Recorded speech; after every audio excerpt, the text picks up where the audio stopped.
Helen Ward walked calmly through the towering gates of the Galactic Senate Hall, feeling the eyes of 1,000 alien delegates upon her. Every step she took seemed to echo in the grand corridor, a space built to awe and intimidate.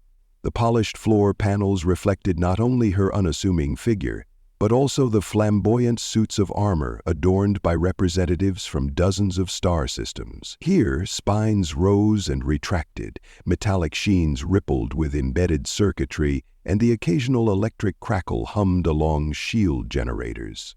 No matter which species was represented, whether reptilian, aquatic, insectoid, or something entirely unclassifiable, almost every ambassador in the Senate wore some kind of protective shell or technological exoskeleton. Helen, however, wore only a tailored navy blue suit made from organic fibers. She did not carry a shield, did not strap on any weapon modules, and had no visible defensive systems. In the eyes of many, she was practically naked. A hush spread through the corridor as she passed. She could imagine the hushed whispers. Why would any sane species send an unarmored delegate into one of the most politically charged environments in the galaxy?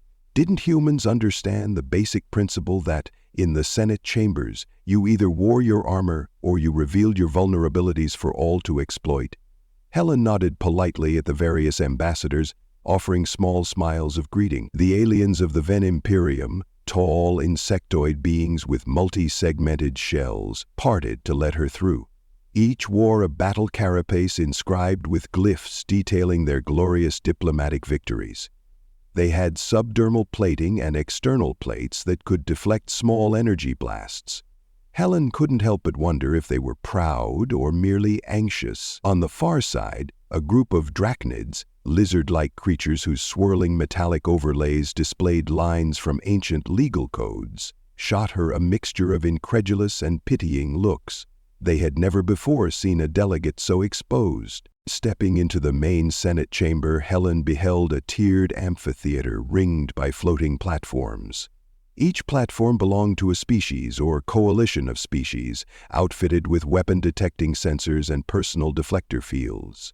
The overhead lighting was a soft, diffused glow, carefully calibrated so as not to trigger stress responses in photophobic races. In every direction, ambassadors exchanged data through flickering holoscreens or conferred in low, guttural murmurs that translators rendered into basic galactic tongues. Helen navigated a narrow walkway toward Earth's assigned platform. It was a small circle of metal and composite materials, a single console, and just enough space for 4 or 5 individuals to stand. At the moment, she was the only one representing the Earth Federation in the Senate, which caused rumors to swirl about humanity's sense of caution. Or arrogance. Helen took her place, adjusting the console's height for her average human stature. She caught sight of the Zack Collective's platform across the chamber. The Zact were gaseous entities contained within spherical, quantum-locked fields. They considered themselves superior to most other beings because their containment technology kept them stable in nearly any atmosphere. A faint purple flicker along their spheres indicated they had taken notice of her arrival. She inclined her head in greeting. The swirl of gas in the nearest sphere pulsed, perhaps an alien gesture of uncertainty. Nearby, a trio of floxy ambassadors hovered behind telekinetically suspended force shields. These amphibious philosophers, known for their delicately balanced mental powers, believed that constant shielding allowed them to preserve the purity of their thoughts. Today, Helen saw that their shields were tinted in soft gold, a color often correlated with heightened caution. She wondered if the color shift was due to her presence. Perhaps they feared that a species that dared to show up unarmored would also dare to spring some invisible threat. She had no illusions about being physically safe. She knew that many delegates here could kill her in seconds should they so choose. But she also trusted that open violence in the Senate chambers was almost unthinkable most of the time. Rumor had it that accidents happened. Poisonous spores might accidentally be released, or an overeager guard might let a pulse cannon slip out of standby mode. But those were the exceptions that kept everyone on edge. The presiding officer, a slender figure from the tan species with a neural crown of luminous patterns, tapped a staff against the floor. It produced a reverberating chord that signaled the assembly to silence themselves. The translation software built into the central console turned the TAN's fluttering antenna movements into crisp, standard galactic phrases. The Senate calls this session to order. We have much to discuss, from trade disputes to territory claims. Let us begin. The voice was calm, but it carried an undercurrent of tension. Though Helen had only been here a short time, she could sense that something more serious was looming than standard tariff squabbles. On a floating platform to the left, the Ven ambassador rose, carapace segments shifting into a brilliant pattern that indicated authority. Distinguished delegates, we must address the situation along the outer edge of the Nix Nebula. Our Imperium has documented repeated incursions into Ven-claimed territory by the Drachnid Confederacy. We have reason to believe this trespass is not accidental. The Ven's voice clicked at the edges, a sign of controlled aggression that the translator rendered as stern emphasis. Immediately, the Drachnid platform's lights flared. Their lead delegate, whose metallic overlays gleamed with layered codes, straightened. We reject that claim entirely. Our scanning data suggests the region is unclaimed frontier, at least until the recent discoveries of thorium deposits triggered territorial interest. The Ven Imperium is overreaching and knows it. Their mechanical amplifier deepened every hiss and growl, playing on primal fear reflexes in certain species. Helen pursed her lips. She had read the briefing materials about this dispute. Ever since a massive reserve of quantum-stabilized thorium had been discovered, tensions had risen among major powers. But her reading of Earth intelligence suggested something off. The deposit patterns were too convenient, scattered precisely along the boundary between the Ven and Drachnid spheres of influence. It smelled of a setup, and she suspected a third party might be stirring the pot. She glanced down at her console, scrolling through financial reports Earth's analysts had quietly compiled. A single corporate entity, the Universal Resource Development Consortium, URC, seemed to have an outsized role in both Ven and Drachnid technology supply chains. They manufactured advanced armor upgrades, specialized shield generators, and integral exoskeleton enhancements.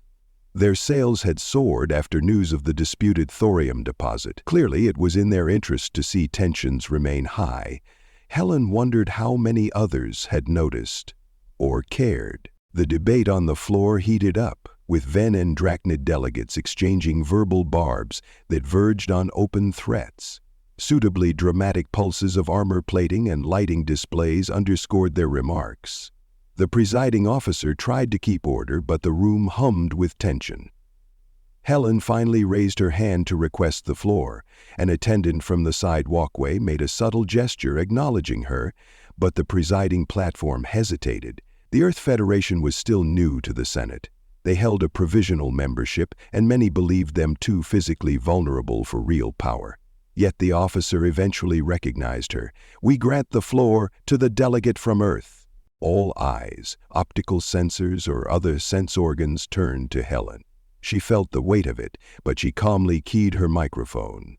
"Distinguished representatives," she began, forcing her voice to remain steady, "our analysts have gathered data about the thorium deposits and relevant resource flows. Before we jump to conclusions, I suggest we examine the possibility that these deposits may have been artificially manipulated." Murmurs spread across the chamber.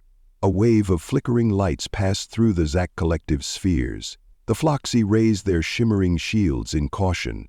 The Drachnid and Ven paused in mid-rant to stare at the unarmored human. One of the Ven's side delegates muttered something that the translator rendered as, "Does she actually believe she can stand there with no armor and instruct us?" Helen pressed forward. "I don't intend to instruct anyone. But I've analyzed data indicating that the thorium may have been relocated from another sector, possibly from the Cygnus mines that were reported depleted several cycles ago." She pulled up a holographic display linked to her console. A 3D representation of the region appeared, showing swirling clouds of cosmic dust and key resource nodes. Patterns of isotopic signatures glowed in distinct colors, overlapping suspiciously with shipping routes that belonged to the URC. The counselors, ambassadors, and watchers leaned forward as the data scrolled. A low growl emanated from the Drachnid ambassador's platform. Relocated thorium? Preposterous.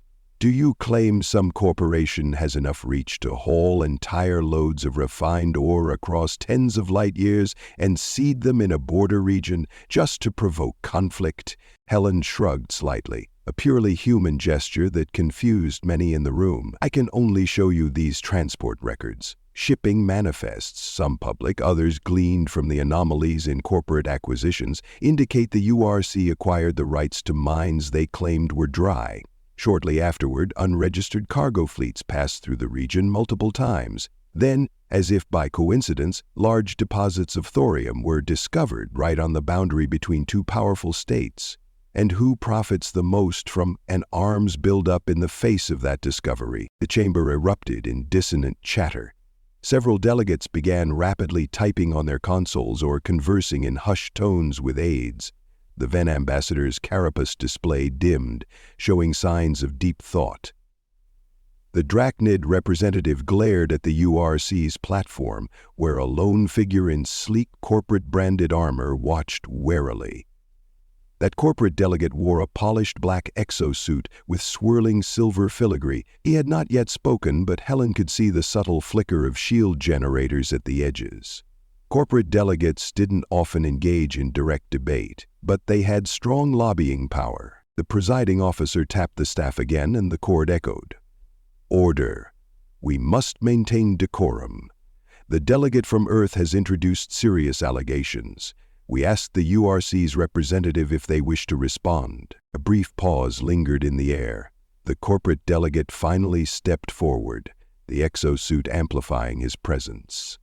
These accusations are baseless. The URC invests in resource extraction everywhere, yes, and we also provide vital defensive technology to keep the galaxy stable. We have no interest in provoking war. Our trade is wholly legitimate. Helen noticed a subtle shift in the ambient lighting, the Senate's security systems perhaps responding to rising tensions. She exhaled slowly, aware that she alone stood among heavily armed and shielded individuals. Any sudden movement could be met with a lethal response. I'm not suggesting the URC openly wants war, she said calmly, but I am suggesting that artificial resource manipulation has increased hostilities between the Ven Imperium and the Drachnid Confederacy, which, in turn, leads to greater profits for the supplier of advanced armor and weaponry. The URC delegate's mask visor turned toward her. Helen felt that if eyes could kill, she might be dead already. He gave a dismissive wave. Humans, you are new to the cosmic stage. Perhaps you misunderstand the complexities of interstellar economics. Then he turned to the rest of the Senate. We stand ready to prove our innocence if an investigative committee is formed. It was a shrewd move, Helen recognized. Corporations as large as the URC had entire legal battalions to bury inquiries in endless red tape. The Drachnid and Van ambassadors still bristled at each other, uncertain whether to direct anger outward or toward the company that might have manipulated them. The tension in the room was palpable, a living force. Helen ended her statement by turning off her display. She suspected this debate would soon move behind closed doors where the real deals were made. After the session adjourned, she stepped out of the chamber, every muscle tense as she navigated the corridor once more. Clusters of ambassadors huddled in heated conversation. She could see them glance at her, then quickly look away. Many were still unsure how to engage with an unarmored human. From the corner of her eye, she spotted a small figure approaching. It was a Floxy floating behind a translucent shield that hummed gently. The Floxy stopped a few feet away, apparently maintaining a safe distance. Ambassador from Earth, your claims are bold. We have long suspected the URC's manipulations, but we never dared present them so publicly. Helen inclined her head. Sometimes you have to pull the curtain back, no matter the risk. The Floxy's shield glimmered as it angled closer. Helen resisted the urge to step away. She had read about Floxy mental capabilities. If they ever parted with their shield, they risked mental contamination from the chaotic impulses of other species.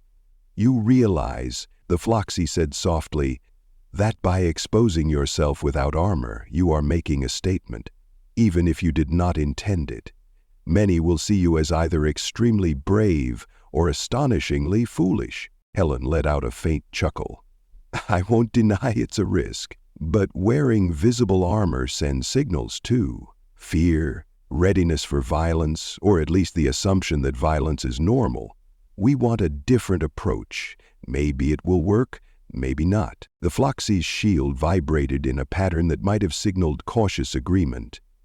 "We shall observe with interest how this unfolds." She walked on, turning into a quiet side corridor lined with enormous windows. The view revealed a breathtaking panorama of the star fields surrounding the Senate station. Twinkling lights of 1,000 vessels dotted the darkness. She paused, letting her gaze settle on the cosmic vista. Then she sensed movement behind her and turned to see Ambassador Kral of the Ven Imperium. His carapace was retracted slightly, suggesting a non-aggressive stance. "You men," he said, voice thick with the resonant clicks of his language.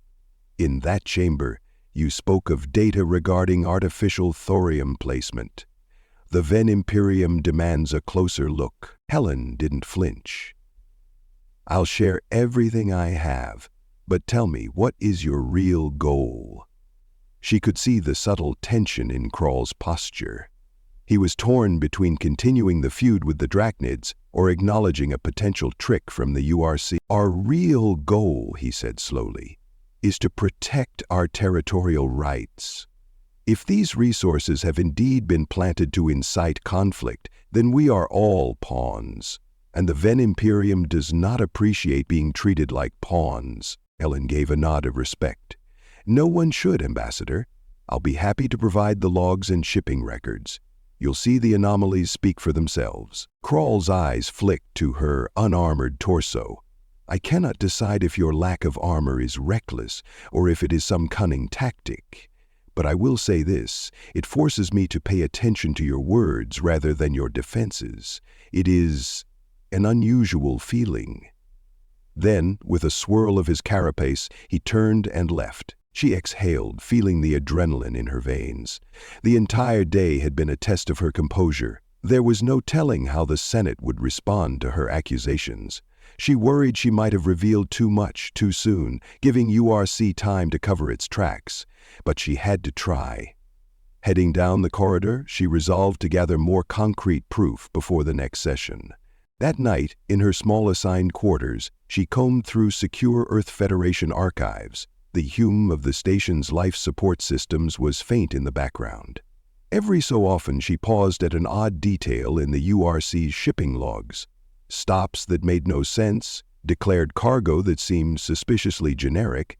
She flagged them all, building a timeline of suspicious movements. As her eyes itched with tiredness, the console blinked with an incoming message. No sender, no identifier, just a single line. "I have more information. Meet me in Sublevel Archive C tomorrow, after the main session." That was it. Her heart thumped. It might be a trap, or it might be the break she needed. She sighed and shut down the screen, letting her mind drift for a moment. In the reflection of the blank monitor, she saw herself, just a human with no exoskeleton, no shield, trusting that rational discourse could triumph over fear and greed.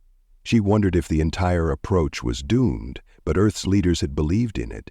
She would continue believing too. The following morning, the Senate reconvened. Tensions ran higher than ever. Ven and Drachnid delegates locked horns, metaphorically but with enough aggression to rattle the security fields. URC's representative remained silent for the most part, letting the chaos unfold. Helen listened quietly until the floor opened up for general input. She stepped forward, referencing updated data that further hinted at manipulated transport logs. The arguments flared so brightly, metaphorical sparks flew. In the swirl of accusations, no resolution was reached. The presiding officer declared a recess, and people dispersed. Helen slipped away, heading for Sublevel Archive C, which was located far from the public corridors of the main building. The ceilings grew lower, the lighting more utilitarian. Dust motes floated in stale air. She saw no one else as she passed row upon row of data storage banks. The hum of power units filled her ears. A small console flickered at the end of the passage, and there, waiting beside it, was a figure dressed in a dull gray cloak, a hood drawn low over what appeared to be scaled skin. "Helen Ward," the stranger said in a raspy tone. "You're bolder than I expected." She waited for an identification, but none came. The figure raised a gloved hand. "Don't worry, I'm not your enemy. I have proof that the URC orchestrated multiple resource conflicts, not just the one near the Nix Nebula. They've done this repeatedly across various frontiers." Helen's pulse quickened.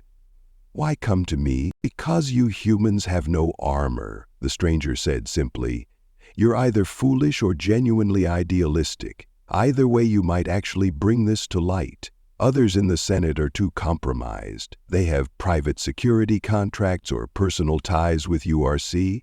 But you stand there like a newborn creature in a den of predators. Perhaps that gives you an advantage. Perhaps it makes you suicidal." Helen gave a small, wry smile. "I suppose it could be both." "Show me what you have." The stranger tapped a portable device against the console, transferring large encrypted files. Helen's console beeped as data poured in: shipping coordinates, invoice numbers, some direct correspondences hinting at URC officials bragging about encouraging tensions. Her eyes widened. This was the smoking gun she needed, assuming it was authentic. She studied a snippet of text. "By the time the Senate notices, the region will be too destabilized to avoid arms purchases. We project revenue to quadruple in the next 2 cycles." This was a corporate executive's phrasing, precisely the kind of behind-the-scenes scheme she had suspected. "This is damning," she said quietly.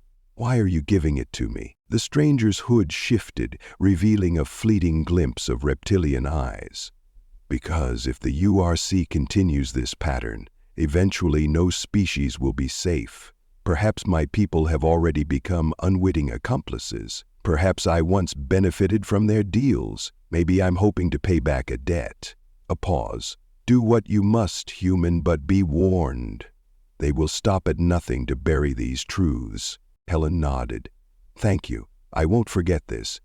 She hesitated, thinking to ask which species the informant belonged to, but they simply turned and faded into the dimly lit corridor. She listened for the sound of footsteps or a tail dragging, but heard nothing. Alone once more, she stared at the files. If they were legit, then URC had systematically sown discord in multiple territories. This explained the advanced military exosuits, the endless push for new forms of armor, the unceasing stoking of fear among the more paranoid species. She felt a surge of determination. She would take these documents to the next open session, no matter the danger. That evening, some glimmer of movement in the corridor outside her quarters made her uneasy. It could have been Senate maintenance staff, but her instincts said otherwise. She triple-checked the locks and security on her door, though she knew a single unarmed human wasn't exactly a fortress. Sleep came fitfully, haunted by images of cloaked figures and unstoppable corporations. She woke before the station's artificial sunrise. The next session began with a jarring sense of urgency. Helen arrived to find that the Ven-Drachnid dispute had escalated overnight. Rumors abounded that a Drachnid patrol vessel had ventured into Ven space, and each side claimed the other had fired first. The URC delegate, impeccably poised, made statements about regrettable hostilities while simultaneously promoting new lines of personal deflector fields. Helen recognized the moment to act. When the presiding officer opened the floor, she stepped forward, ignoring the steady hum of 100 weapon systems that might still be on standby around the hall. "Ambassadors," she said, her voice echoing more firmly than she felt, "I have acquired new, incriminating evidence regarding the URC's involvement in resource seeding and conflict provocation." She tapped her console, uploading the files to the Senate's central data hub for immediate display. Holographic screens materialized across the chamber, revealing purchase orders and shipping logs that connected the dots. "As you can see, they place these thorium deposits at contested borders. They've done it in other sectors as well, always stoking fear and fueling arms races. An uproar followed. Most delegates had never witnessed such direct condemnation of a powerful corporate entity, especially from a relative newcomer race with no visible armor. The URC representative's armor flared with an angry red accent as he retorted, "These documents are forgeries. The Earth delegates' accusations are unsubstantiated. We have only ever responded to legitimate market demand for safety and defense. We do not create the conflicts. We simply provide solutions." The Ven ambassador, who had previously looked ready to lunge at the Drachnids, now turned a smoldering gaze on the URC. "Explain, then, why these logs show your ships landing in uncharted zones, precisely where new thorium deposits appear weeks later." The Drachnid delegate bared fanged teeth. "And this data linking your expansions in the weapons sector to certain political bribes. Will you claim that is forged as well?" Tension climbed anew, but now it was directed at the corporation that might have exploited both major powers. Helen stood in the midst of the swirling storm of anger, fully aware that she had no shield but reason. She tried to project calm. "Your honorable delegates," she said, "conflict only benefits those who profit from selling you bigger and better armor. Meanwhile, entire civilizations stand at the brink of war over illusions planted by an outside influence.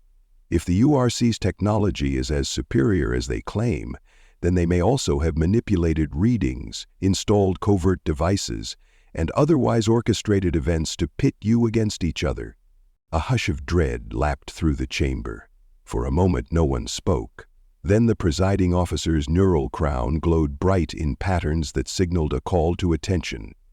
"We must address these allegations formally. The Senate shall convene a special investigative body to scrutinize every detail of these logs. The URC will submit its internal records for review under Senate authority." The corporate representative's visor flickered in distress. "We will, of course, cooperate," he said in a tight voice. "Though we maintain that the data is misrepresented, we expect a fair review." A flurry of activity followed as delegates consulted aides, hammered out a motion for investigation, and prepared security protocols. Helen felt a small surge of relief. No matter how the URC's lawyers tried to tangle up the inquiry, the seeds of doubt had been planted. People were starting to see that endless arms races made no sense unless someone was fueling them. Shortly after the session ended, she found herself surrounded by pockets of conversation. A cluster of Malians approached, their mechanized suits dripping condensation in the station's comparatively dry environment. One of them nodded to her politely. "Human ambassador, you have done a brave thing.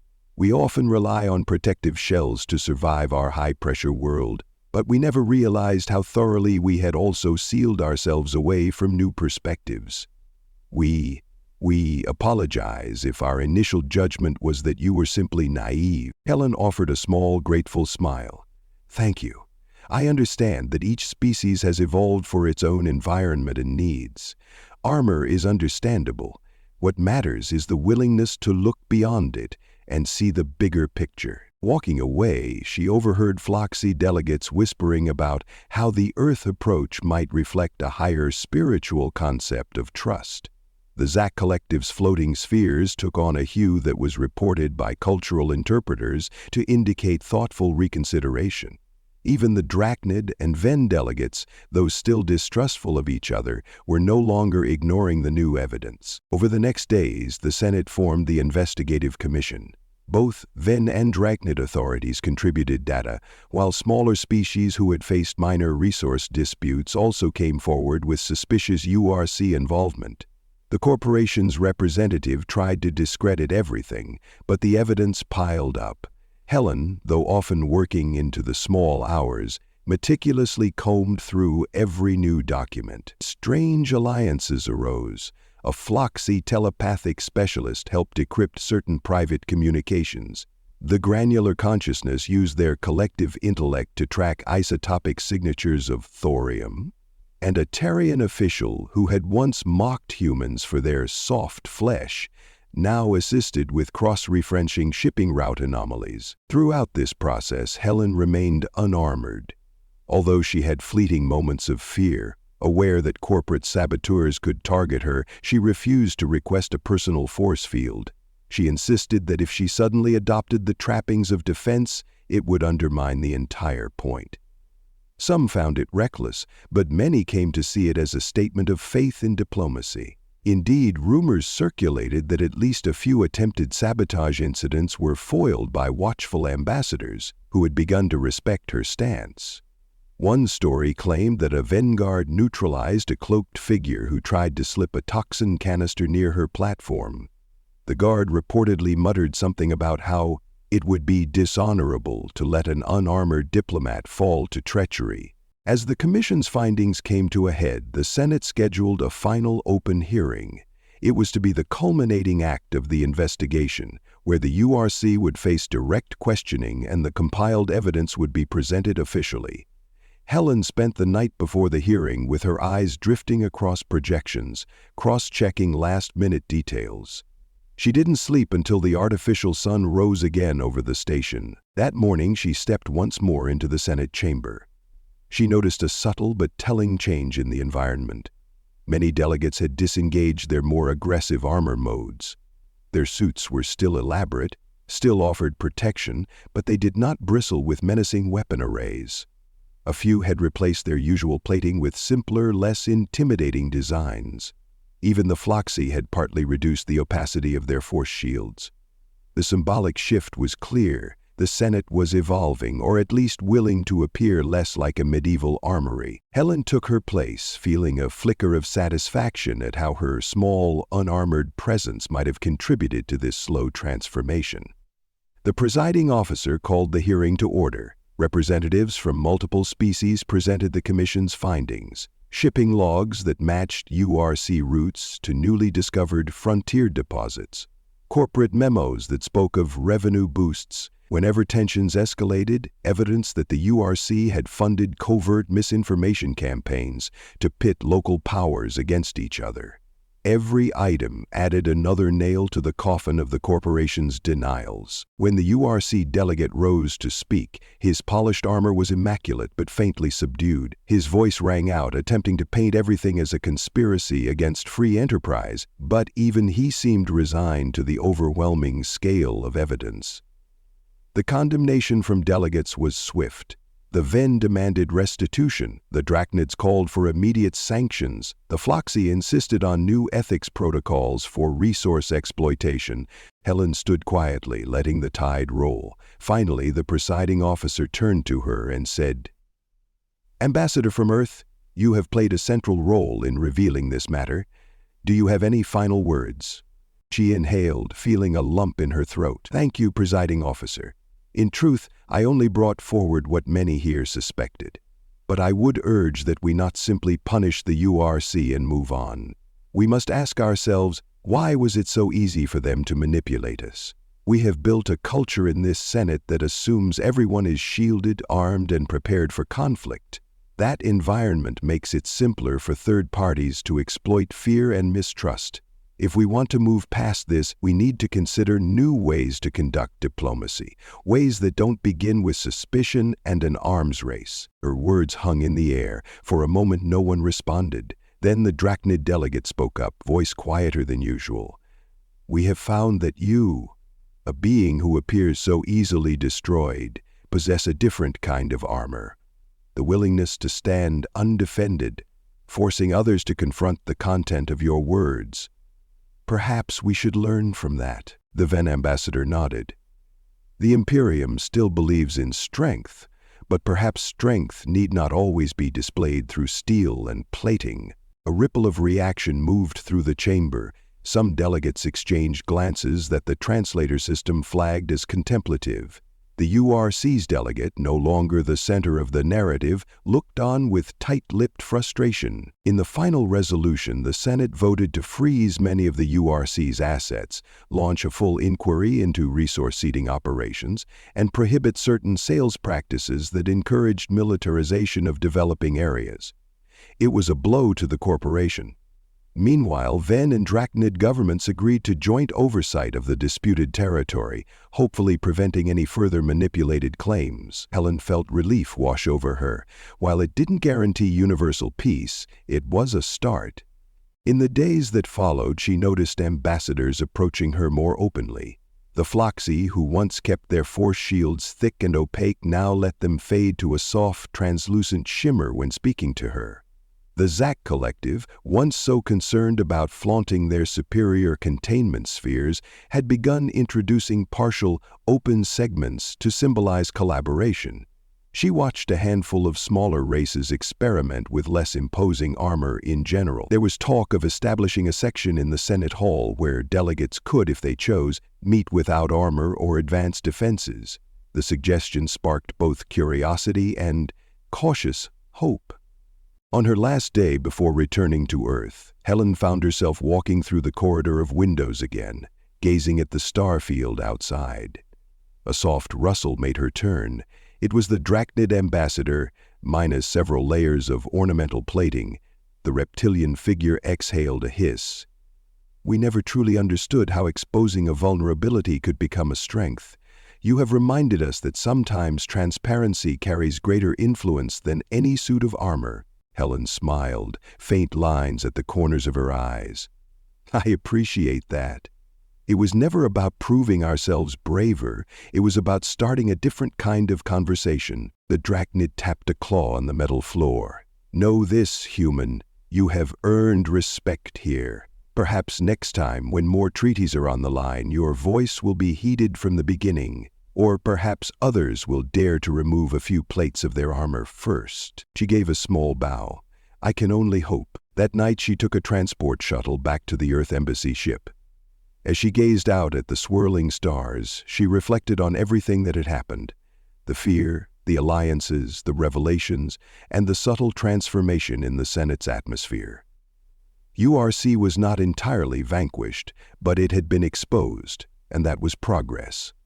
The seeds of a new diplomatic paradigm had been planted, one that suggested not every issue required more armaments. A week later, official Senate bulletins confirmed that the corporation's executives were under further investigation and that restitution measures were being implemented. The Ven Imperium and the Drachnid Confederacy, while not exactly friends, had at least pulled back from the brink of war, focusing instead on verifying the authenticity of the thorium deposits. Was introduced an optional space for ambassadors to interact with minimal or no physical defenses. It would be symbolic at first, but symbols sometimes had remarkable power. Helen, reading these reports from her office aboard the Earth Federation's primary diplomatic cruiser, felt a surge of optimism. She recalled stepping into the grand corridor of the Senate for the first time, the hush that fell over the heavily armored crowd at the sight of a lone woman in a cloth suit. Many had assumed humans were naive or suicidal for refusing to follow the universal norm of bearing arms in the galaxy's top political arena. But that very decision had forced everyone to see her arguments, not just her defenses. It had highlighted the cosmic arms obsession for what it was, an endless cycle of intimidation that left everyone vulnerable to manipulation. In the end, the story of why every species but humans needed armor in the Senate chambers was also the story of how humans, lacking the evolutionary or technological might, found a different path to security. She understood that a single victory in the Senate didn't mean the galaxy would simply shed its fears, but it had opened a small door that once seemed permanently sealed. Whenever fear and mistrust held a firm grip, someone could point to the events around the Nix Nebula dispute as proof that it was possible, no, advisable, to question the necessity of walking around in a fortress of steel. One day, perhaps not soon, perhaps not even in her lifetime, the galaxy might learn to treat armor as a tool rather than a prerequisite. The Senate might discover that real diplomacy flourishes not under the threat of forced compliance, but under the willingness to stand together without bristling weapons. For now, the laws of political survival still dictated that nearly every species wore plated shells in the chambers, but Helen's example and the revelations it uncovered lived on as a quiet testament to the power of vulnerability when wielded with purpose and truth. It might take centuries, but the shift had begun. And if there was one thing humanity had demonstrated in its short time on the galactic stage, it was that sometimes the most impressive armor is not metal or energy fields at all, It is the courage to stand unshielded and say what needs to be said.